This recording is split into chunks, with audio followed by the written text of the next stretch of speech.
तान्या हमेशा शैतानियां करती रहती थी। खेलकूद की शौकीन तान्या कभी इधर भागती कभी उधर भागती, बस उसे कोई पढ़ने को ना कहे। अगर किसी ने पढ़ने को कह दिया तो मानो उसकी जान ही मांग ली हो। उसे पढ़ना बिल्कुल भी अच्छा नहीं लगता था। तान्या चाहती थी कि वह हमेशा खेलती कूदती रहे और उसकी माँ उसे रोज शाम को पढ़ने के लिए बिठा देती थी। एक दिन तान्या अपना सबसे पसंदीदा खेल खेल रही थी।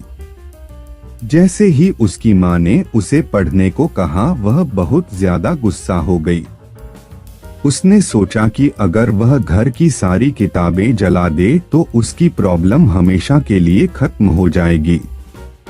अगले दिन जब उसकी माँ घर पर नहीं थी, तान्या ने सारी किताबों में आग लगा दी। उस आग में एक लाल किताब भी थी।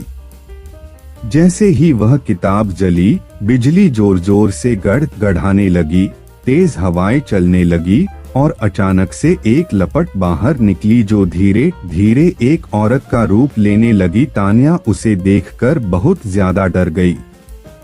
तभी अचानक वहां पर उसकी माँ आ गई और तान्या को एक थप्पड़ लगा दिया और तान्या की माँ तुरंत उसे पूजा वाले कमरे में ले गई।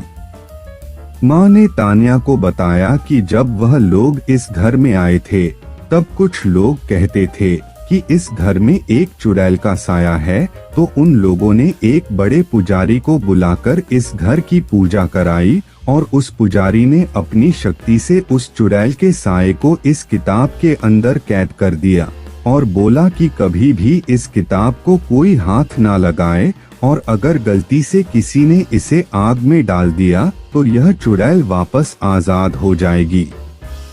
तान्या यह बात सुनकर डर गई और बोली, माँ अब क्या करें? तब माँ ने बोला, पुजारी जी ने उन्हें एक पवित्र जल दिया था कि अगर यह चुड़ैल कभी गलती से बाहर आ भी जाए तो इस जल को छिड़ककर उस चुड़ैल को फिर से कैद किया जा सकता है। पर अब मुश्किल यह थी कि यह जल छिड़का कैसे जाए, क्योंकि वह चुड़ैल काफी गुस्से में थी, क्योंकि उसे इतने लंबे समय तक के लिए इस किताब में बंद कर दिया था। तभी अचानक वहां रोते बिलखते दो छोटे छोटे बच्चे आ गए और वह चुड़ैल उन बच्चों के पास शांति से खड़ी थी।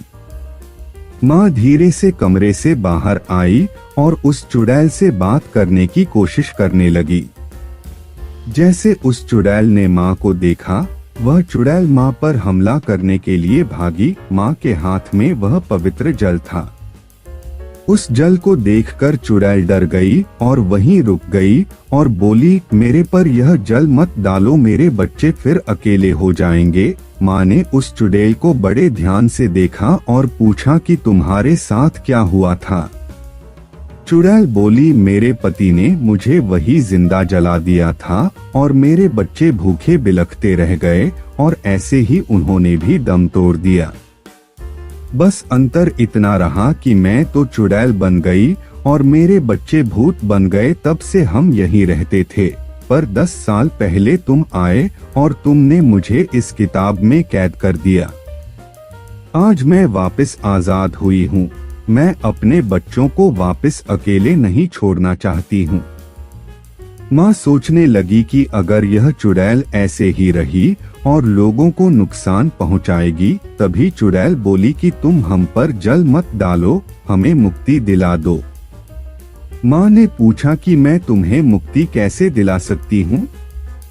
चुड़ैल बोली कि तुम इस घर के पीछे वाले नीम के पेड़ के नीचे एक हवन कराओ और मेरे बच्चों की आत्मा की मुक्ति के लिए प्रार्थना करो। माँ ने पूछा कि उस पेड़ के नीचे क्यों?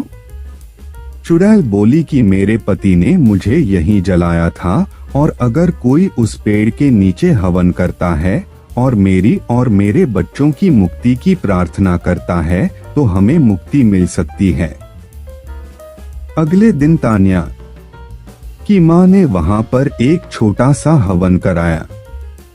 जिसमें उन लोगों ने उस चुड़ैल और उसके बच्चों की मुक्ति के लिए प्रार्थना करी। इससे उस चुड़ैल और उसके बच्चों को मुक्ति मिल गई और वह हमेशा के लिए वहां से चले गए।